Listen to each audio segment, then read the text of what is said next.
बिस्मिल्लाहिर्रहमानिर्रहीम। अस्सलाम वालेकुम स्टूडेंट्स। लास्ट जो बेटा साइंस का लेक्चर हुआ था वो अनएक्सपेक्टेडली किसी वजह से एंड हो गया, तो वो कंप्लीट नहीं हुआ था। तो आज इंशाल्लाह हम दोबारा रूट सिस्टम से स्टार्ट करते हैं। रूट सिस्टम बेटा है क्या? लास्ट टाइम भी इसको थोड़ा सा इंट्रोडक्शन मैंने दिया था, आज भी इसको हम थोड़ा सा देख लेते हैं। रूट सिस्टम जो है आपके बेटा, अगर हम सीड की बात करें तो आपके सीड के अंदर 3 किस्म के पार्ट्स होते हैं। उनमें सबसे पहले रेडिकल है, उसके बाद प्लूम्यूल है और थर्ड वन कोटिलीडन है। उनमें आज हम सिर्फ रेडिकल की बात करेंगे, क्योंकि रेडिकल बेटा वो पोर्शन है सीड का जहाँ से सबसे पहली रूट निकलती है। तो हम कह सकते हैं आसान अल्फाज में कि रेडिकल वो पार्ट है सीड का जो रूट सिस्टम को डेवलप करता है।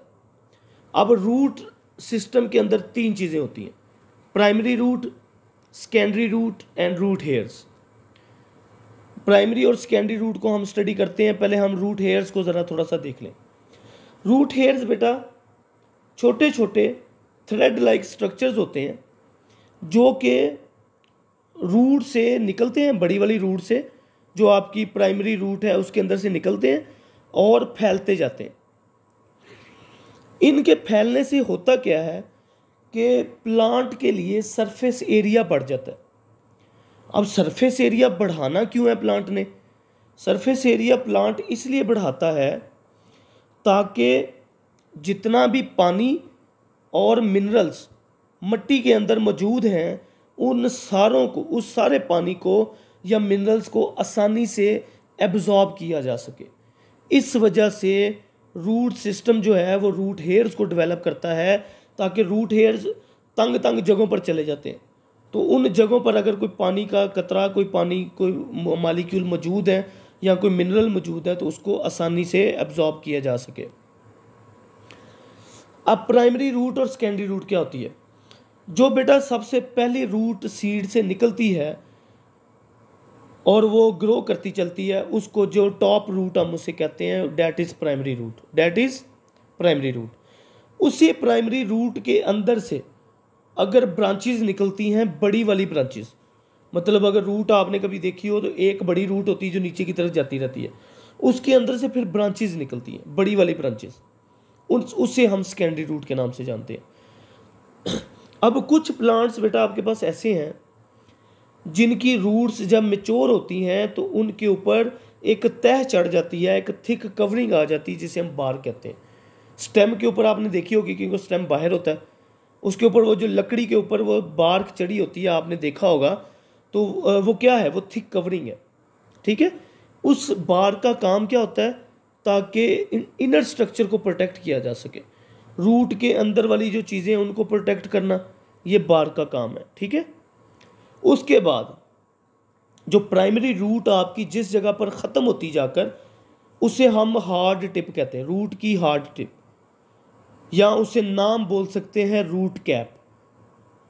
उसका काम ये होता है कि वो जैसे जैसे रूट ग्रो करती जाती है, वो पेनिट्रेशन, जो सॉइल के अंदर पेनिट्रेशन होती है कि रूट ज़्यादा से ज़्यादा नीचे चली जाए, ये रूट कैप का काम है। रूट कैप अलाउ करती है प्लांट को ताकि वो अपनी रूट्स को ग्रो कर सके आसानी से।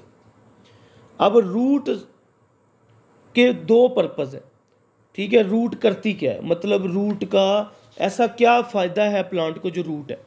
बेटा 2 फ़ायदे हैं रूट के। सबसे पहला है to anchor the plant into the soil, कि प्लांट को पकड़ कर रखना ताकि प्लांट ज़मीन के ऊपर खड़ा रहे।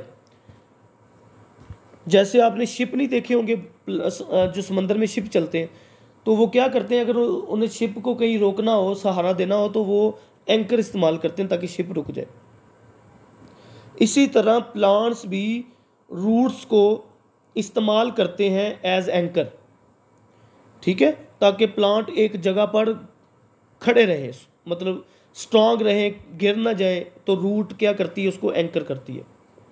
सेकंड, प्लांट में रूट्स का काम ये है कि जितना पानी या जितने भी मिनरल्स सॉइल के अंदर मौजूद हैं उनको एब्जॉर्ब करना, ताकि प्लांट को ग्रोइंग में हेल्प मिल सके, ग्रोइंग में हेल्प मिल सके।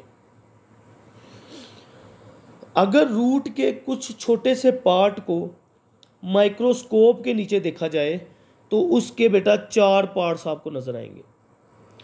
सबसे आउटर जो पार्ट आपको नज़र आएगा वो एपिडर्मिस कहलाता है, जो सबसे ऊपर, मतलब आउटर रूट अगर आप देखें, आउटर कवरिंग, यंग रूट की बात कर रहे हैं, मैं ऐसी रूट की बात नहीं कर रहा जो मेच्योर हो जाए, क्योंकि मेच्योर रूट के ऊपर बेटा बार्क आ जाती है। अगर हम यंग रूट की बात करें तो उसकी आउटर कवरिंग जो है वो एपिडर्मिस कहलाती है। उस एपिडर्मिस के नीचे वाली साइड पे फिर बेटा कॉर्टेक्स आती है। इसे हम मल्टी लेयर्ड स्ट्रक्चर कहते हैं। इसके अंदर बड़े बड़े सेल्स होते हैं जो कि वाटर को स्टोर करते हैं।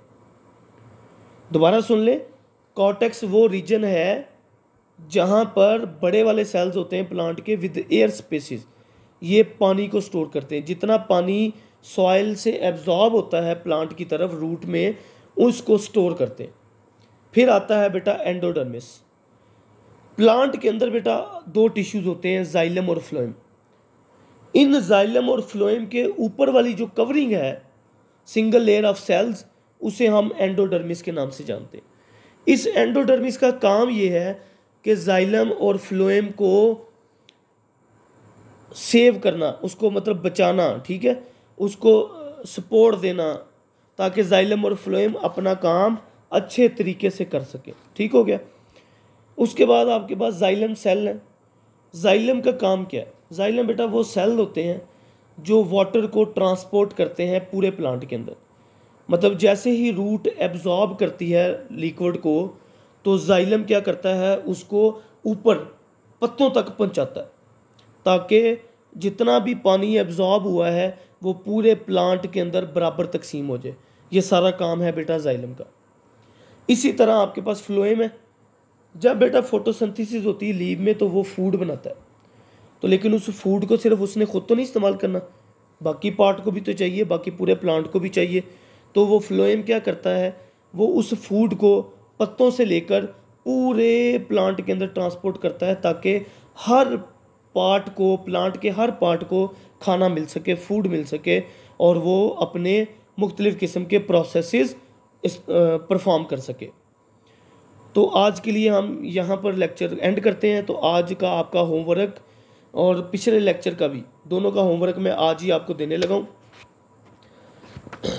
सबसे पहला आपने 2 डेफिनेशंस याद करनी है, define xylem and define phloem. उसके बाद आपका एक लॉन्ग क्वेश्चन है, explain root system in detail. Explain root system in detail. ये 3 क्वेश्चंस आपका आज का होमवर्क है। Thank you very much. किसी का भी कोई क्वेश्चन हो तो वो पूछ सकता है।